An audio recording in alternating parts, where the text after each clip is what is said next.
So anytime you set a goal for yourself, a lot of times what we do, a lot of times what we do is our, we set a goal for ourselves, and then what we do is we attach our identity to that goal. Our identity actually drives the goal, and the goal reinforces our identity. Once we reach the goal, it reinforces who we said that we were. And what I have discovered is that while, yes, you want to pursue a goal, yes, there are hundreds, if not thousands, of peer-reviewed empirical articles and data that shows that goal setting actually increases performance. That two individuals, one who has a goal and one who doesn't have a goal, specifically one who has a SMART goal, specific, measurable, actionable, relatable, I think it's relatable, a realistic, and time-bound, those who have SMART goals outperform people who have no goals. The data is clear. The challenge is when you and I set a goal and then we attach a goal to our identity. And when you attach that goal to our identity, inevitably what happens is life becomes either a win or a loss. You either win or you lose. And what I want to suggest is that life is not binary. Life is not like if I was to draw it like this, life is not win, lose, and you got one of two options. You're either winning or you're losing. Life is not binary. In fact, what I suggest is that life is both win, win. Now you might be saying, all right, now, coach, you're losing me. Just stay with me. The reason why something is a loss is because we have attached that goal to an identity, an element of ourselves. And a lot of times when we attach it to our identity and we don't accomplish that goal, inevitably, if we lose, right? So we'll draw an arrow there, we lose. What inevitably happens is we experience what we've talked about before. We've talked about the triangle of death: shame, guilt, fear.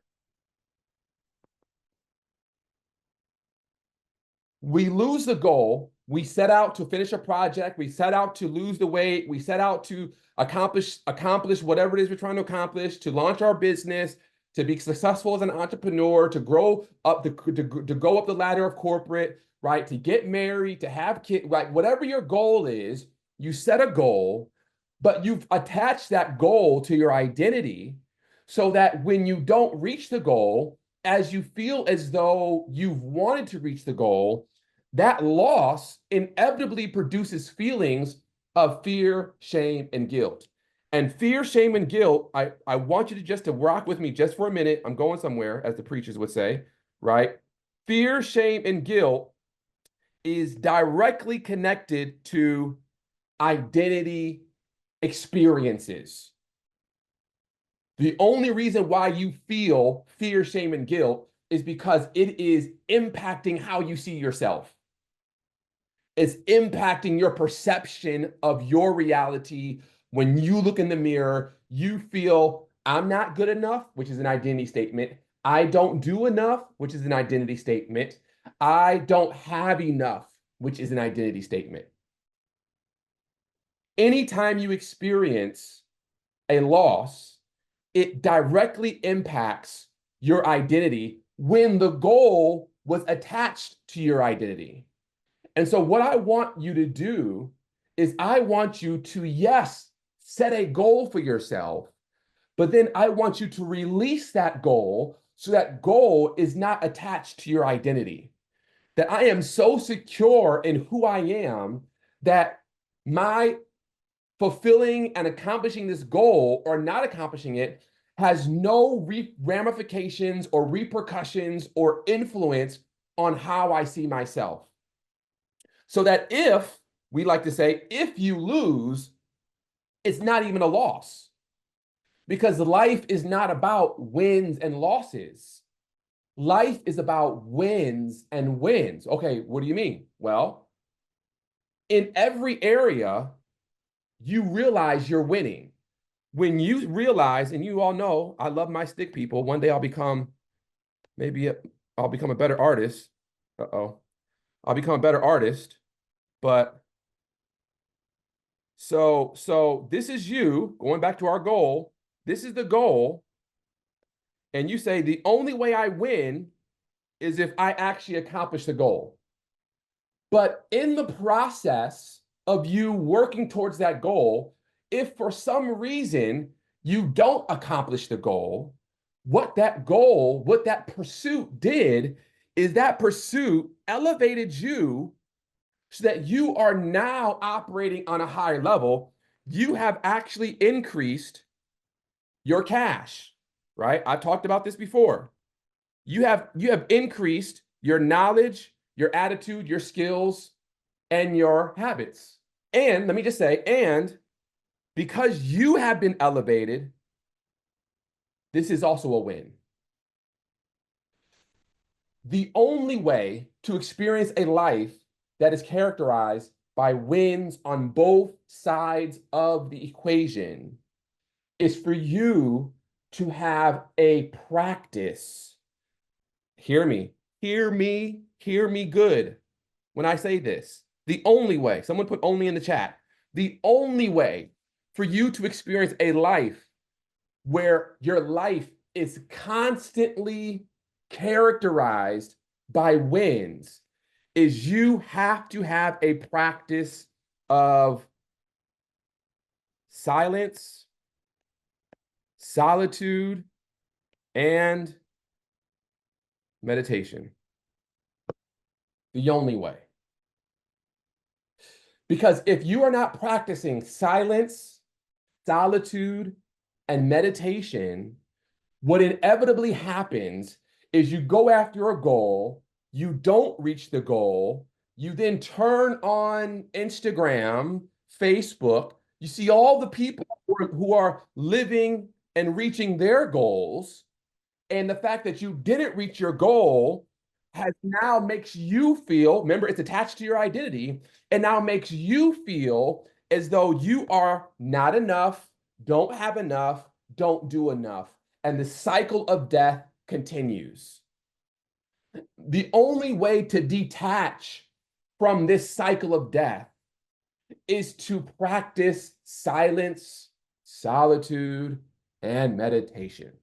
Now, what do I mean? I mean silence. I mean, you wake up in the morning or you get up late at night, whenever it works for you, and you sit in silence. You sit with your thoughts, you sit with your spirit, you sit with your God.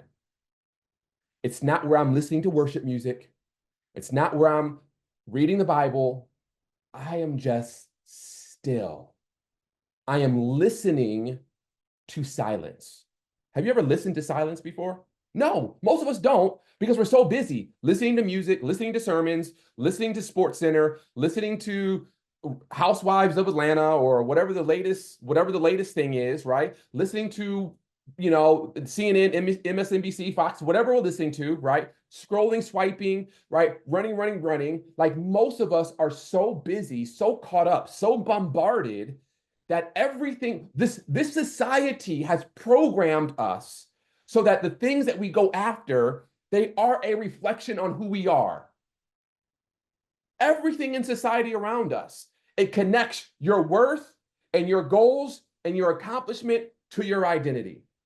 And what I want to do is I want to decouple those things so that your worth and your identity and the goals that you go after are your worth and your goals are not connected to your identity. And that decoupling happens in silence and solitude. It's when you can sit, you can practice deep breathing, you can just exhale, you can lean into your intentions, expansion, purpose, peace. You can invite the presence of God into your mind, into your heart. And for 10 minutes, 20 minutes, 30 minutes, an hour,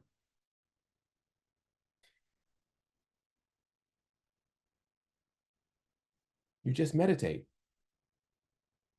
It's not even you quoting scriptures to yourself. It's not you controlling your brain and controlling your thoughts. It's almost as if you just sit and you allow your thoughts to be. If something comes into your mind, I was talking to my wife about this, and she was like, man, every time I meditate, every time I sit in silence, I just kind of feel like my mind is bombarded. And I start thinking about something. And I was like, don't resist the thoughts. Bring the thoughts, let them come. But then it's almost like the thought comes in. And what I want you to do is rather than feeling like you have to do something with this thought, like dismiss it or work on it, just think about the thought. Like turn the thought around, act like this is the thought, and just turn the thought around and like examine the thought, right? So you might be saying, man, oh, I'm trying to meditate, but I gotta pick up the laundry, or I gotta go grocery shopping, I gotta do my grocery list. And so you immediately want to take out a notebook and write down these things. No, no, no, no, no. That's not what it is. Oh, I gotta do the grocery list. Just think about the thought of the grocery list. You're literally thinking about the way you think. This is what they call metacognition, where you are thinking about the way you think. And then you can ask yourself, why am I thinking about the grocery list right now? What is it about the grocery list that is so important to me? Well, man, my kids got to eat, right? My family got to eat. I got to do this. I got to do that. Okay, that's no judgment. I'm not judging my thought. I'm not saying my thought is right or my thought is wrong. There's no judgment in the thought. A lot of times when we think with an orientation of judgment. Oh, I shouldn't be thinking that. And you're judging. And judging is the fact, it's judging is a function of fear, shame, and guilt. Don't judge the thought. Just observe the thought. Have you ever just taken a walk and you've observed? Like there's been times my wife and I will we'll walk through our neighborhood and we'll just look at people's houses. And we'll be like, man, that's a nice house. Look at that house. Look at that tree. We're not judging the house. We're not judging the tree. We're not judging the nature. We're just observing. You just observe it without judgment. Silence, solitude, and meditation is when you are able just to observe your life. And what you will find is that as you sit, this is you, me and my stick men, as you sit, you're sitting, that's a chair. As you sit in silence, solitude, and meditation, what you will realize is that you will go deep. You will start to really understand, why is it that I'm doing this? What's the connection between this behavior and this thought? Where do they come from? Why are they the way that they are? And you just sit there and you are observing, you're reflecting, you're noticing patterns. That's the key, is that as you sit and you go deep, what you want to notice are patterns in your life. Man, I noticed that when this happened 10 years ago, I'm also experiencing the same thing. I noticed that every time I have this situation come up, I respond like this. You want to identify patterns because those patterns in your life often are indications of like root constructs, which are always going to be on repeat. We actually call them tapes as well, right? They're root constructs that are always on repeat playing themselves out in your life, and now you're wondering, no wonder I can never accomplish this goal. No wonder I can never finish what I start. No wonder I have all of these big ambitions and aspirations. These are patterns that are being subconsciously displayed throughout your life. And until you just sit with yourself and you sit with the presence of God and you allow God just to speak into you and to unveil to you who you are, you will constantly go through life with a win-loss mindset. And what I want you to have is not a win-loss mindset.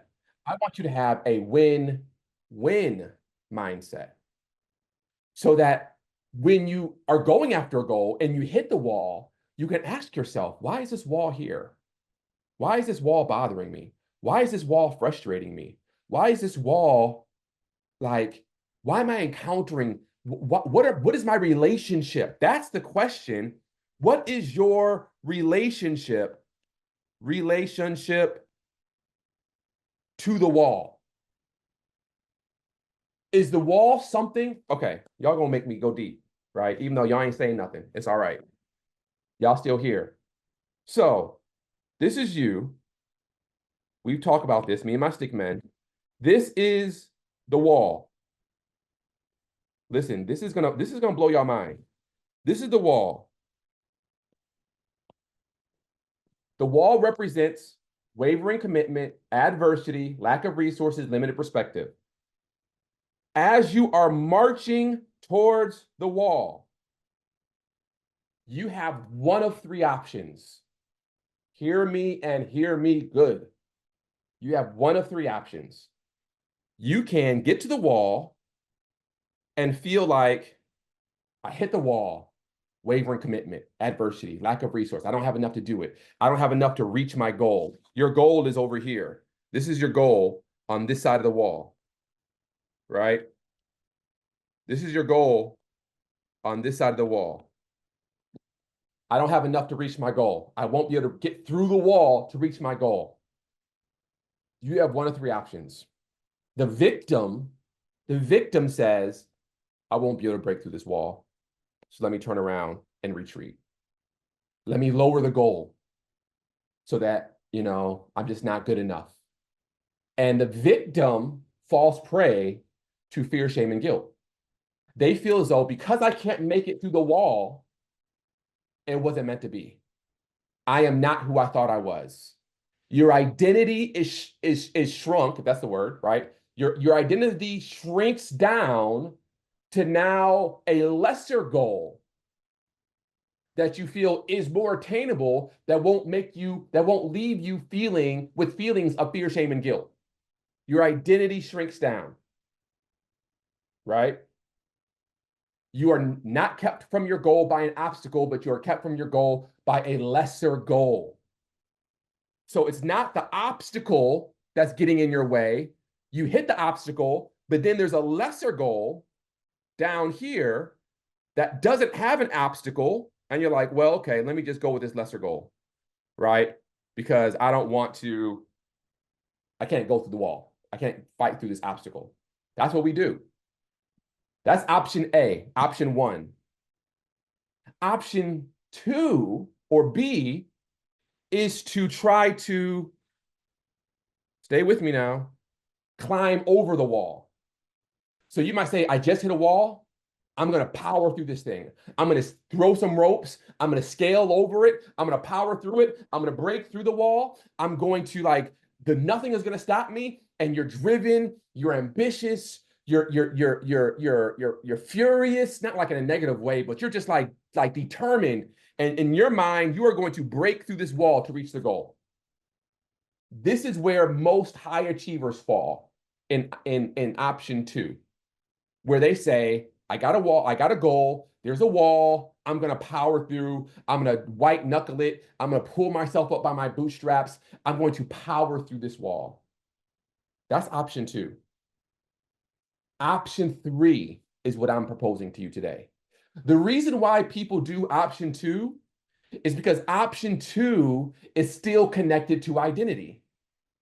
In option two, you say, oh, hell, ain't no way I'm going to Like not let something, and I know who I am, and you might even bring God in it. All things, I can do all things through Christ who strengthens me, right? That's still an identity thing. It's an identity that is rooted in power and force and egoism, where I have to, because if I don't, it then is a negative reflection on my wall, on my life, on my identity.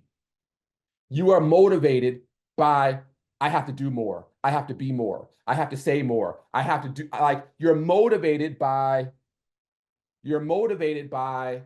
those things which you're motivated by those things which will force you to go through the wall.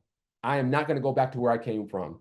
I came from the hood. I came from poverty. I came from welfare. I'm not going back to that. I was mistreated. I was abandoned. I was forsaken. I was molested. I was abused. I'm going to show them wrong. And you are powering through towards your goal because you have something to prove. It's still identity-based pursuit. And what I want to do is I want to remove you from identity-based pursuit. And I want to move you towards like peace, spirit-based pursuit. So option one is you retreat. You pursue a lesser goal. Option two is we power through the wall. Here's option three. And I want you to think about option three like a caterpillar. A caterpillar is walking down a branch, and the caterpillar encounters an obstacle called the wall. And the caterpillar can either, once it hits the wall, it can either retreat and go the other way, it can start to climb over the wall, or the caterpillar can just sit at the obstacle. It can sit at the wall. It can sit at the wall and it can say to itself, let me just sit here. Let me not retreat. Let me not try to power through. Let me just sit here to understand what is happening. And this sitting, that's what this represents. This sitting is you embracing silence, solitude in the form of meditation. And you know when a caterpillar sits, it forms a cocoon, and over a period of silence and stillness, that caterpillar emerges as a butterfly. And when it emerges as a butterfly, the wall is no longer even an issue because the caterpillar can just fly and ascend over the wall. The wall is a non-factor because what has happened in that silence and in that solitude, the caterpillar has experienced transformation. For most of us, the walls of life that we encounter are not external adversity, it's internal. It's not external wavering commitment, it's internal wavering commitment. Not external lack of resources, it's internal lack of resources, internal limited perspective. The reason why you have not accomplished whatever it is you're trying to accomplish, the reason why you're trying to power through your life because you've been hurt in your past, you're trying to get back at someone. Oh, they broke up with me, so I'm going to lose 100 pounds. I'm going to show them. That's still pursuing a goal out of pain. That's still pursuing a goal connected to identity. That's still, oh, they didn't want to hire me or they fired me. I'm going to go and I'm going to launch my own business. And I'm going to become a multimillionaire and I'm going to show them. And then I'm going to go back and I'm going to acquire them. And I'm going to put them out of business. That is pursuing a goal out of pain. That's not what we do here. You encounter the wall. Someone let you go. Someone fired you. Someone dumped you. You got kicked out of school, right? You lost your job, right? You got a negative diagnosis. You encountered the wall. Rather than trying to power through the wall out of pain or out of resentment or out of power to try to force your way into it, you embrace the spiritual discipline of silence and solitude. And you sit there and you just experience the wall and you say to yourself, it's okay that I hit the wall. Let me just sit here for a moment. And let me just inhale and exhale and go through a season of silence and solitude to truly understand what's happening inside of here. So that I can be, you remember we talked about, so that I can be elevated, transformed, right? This is elevated, right? You go from here to here. That's elevation. That's transformation. However you spell it. Transformation. I don't know if I spelled that right? You go from caterpillar to butterfly. The only way you go from caterpillar to butterfly is through silence and solitude. You can't worship your way there. You can't listen to sermons your way there. You can't listen to worship music your way there. You can't even pray your way there because many of us, we pray ourselves into worry. And we're praying as a response to our pain, right? You can't Bible study your way there. You can't exercise your way there. The only way you experience true transformation is you have to have a cocoon. You have to have a cocoon, and that cocoon is the incubator for your internal transformation so that whatever the emotional stuff that you were dealing with, you identify the patterns and you are able to transform those patterns by the grace of God and by the work of the Holy Spirit in you. You are able to transform those patterns so that now, yeah, I still want the goal. The goal never goes away, but now I am not trying to power my way through the goal. I'm not trying to force my way into the goal. And I'm definitely not going or pursuing this goal out of some egocentric pain response to some trauma I've experienced. For most of us, myself included, a lot of the goals that we set for ourselves, professional, personal, physical goals, are pain-driven goals that are a result of some type of trauma in our life. Our dad wasn't there, so I'm gonna show him. I'm gonna be a better dad than he was. Pain-driven goal. I didn't have any money when I was growing up. I'm never going back there. Pain-driven goal.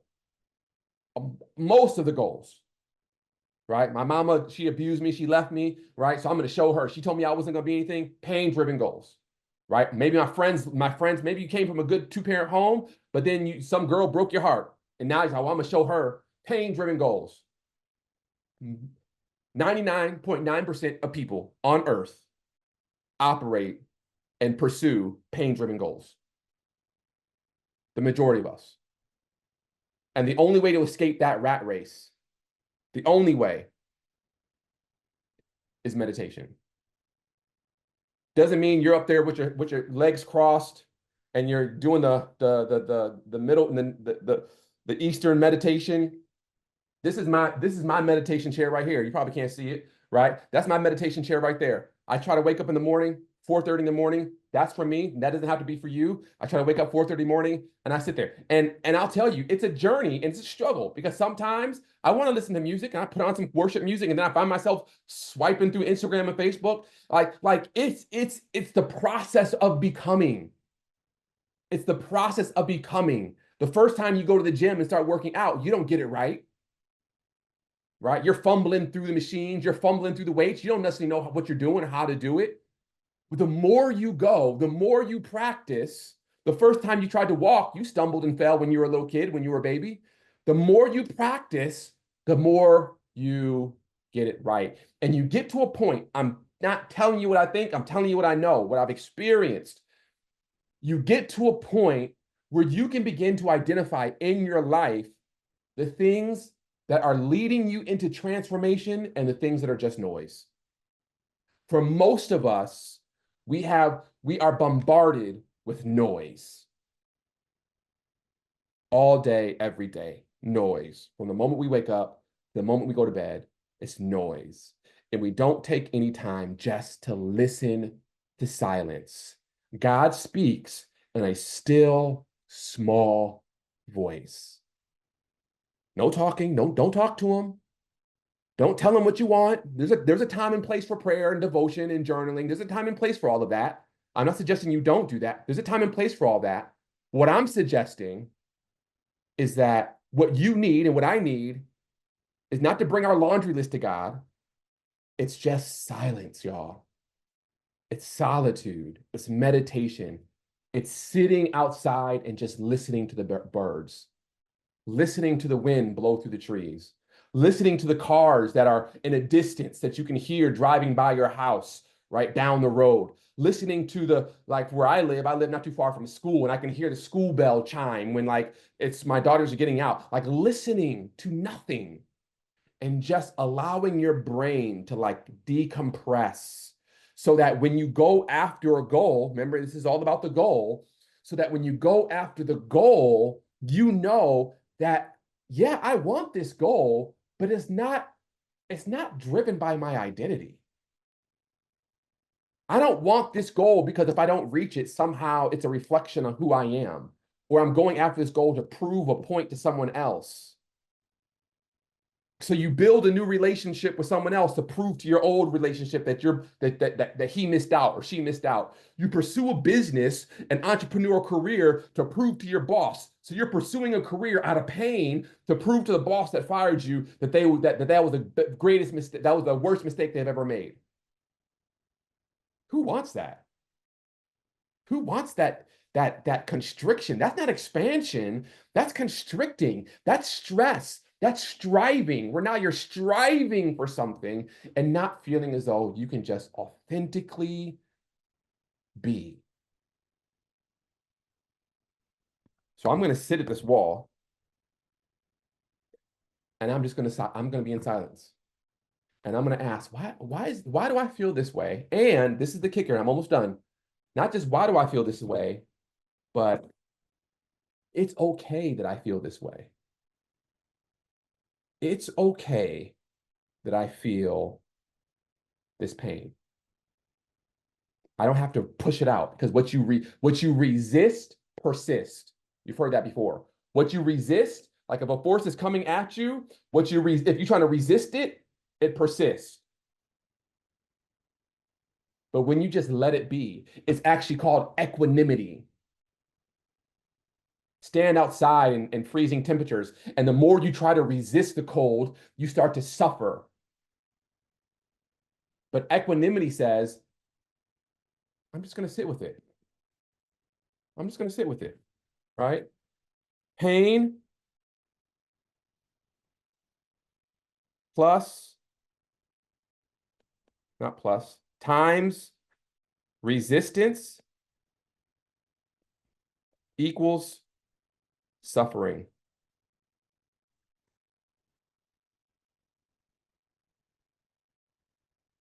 Pain, this is the pain, this is the resistance, suffering.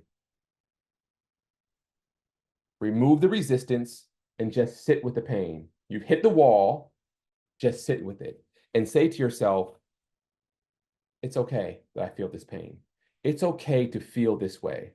Let me just sit with this. Now, I'm not operating off of it. I'm not encouraging it. I'm not saying I want to feel this, but this is my present reality. Let me just sit in silence and meditate in solitude and just meditate and just feel this deeply. And as I embrace the pain, by the grace of God, the pain begins to dissipate. You go outside, it's freezing. That's why I try to practice cold plunges. I haven't done it in a while, but I try to practice cold plunges where I go out into the water, right? And when I get into my ice tub and I'm sitting there like, well, I'm trying to resist the cold, it's suffering. Suffering is an emotional element. It's an emotional experience. But when I just take deep breaths and I just breathe and I just breathe deeply and I just let the pain wash over me, I stop resisting it. Yeah, it's still cold, but I'm no longer experiencing emotional suffering. So what I want is this week, my hope, prayer, and ask for you is that you would embrace silence and solitude. Mika says, I'm sure that what we are suffering now cannot compare with the glory. Yeah. I mean, we go through stuff, 100%. We go through stuff. In life, you will go through tribulation, but be of good cheer. I've overcome the world. So how is it that you can go through tribulation, right? And some people go through the tribulation and the difficulty and the pain, as we all experience pain, and it breaks them. Some people go through the pain and the pain transforms them. What's the difference? The difference is I'm not living my life where I feel like I have to make sense of everything. I'm not living my life where I feel like I have to force everything, where I have to power my way through everything. I'm practicing stillness. I'm going to get me a cocoon. I'm going to get me a cocoon, and I'm going to sit in that cocoon with the grace of God, and I'm just going to allow the presence of God to rest on me and just experience his presence to transform that pain as I embrace it and as I release it to him, and taking deep breaths and just being present in the moment, knowing that transformation and the butterfly effect is soon to come. That's the goal here. That is the goal. So have a wonderful week. Go through your core four, your intentions, your goals, your roadmap, your execution. If you have any questions, feel free to DM me or send me an email, and we will be in touch. I love you. Have a wonderful day.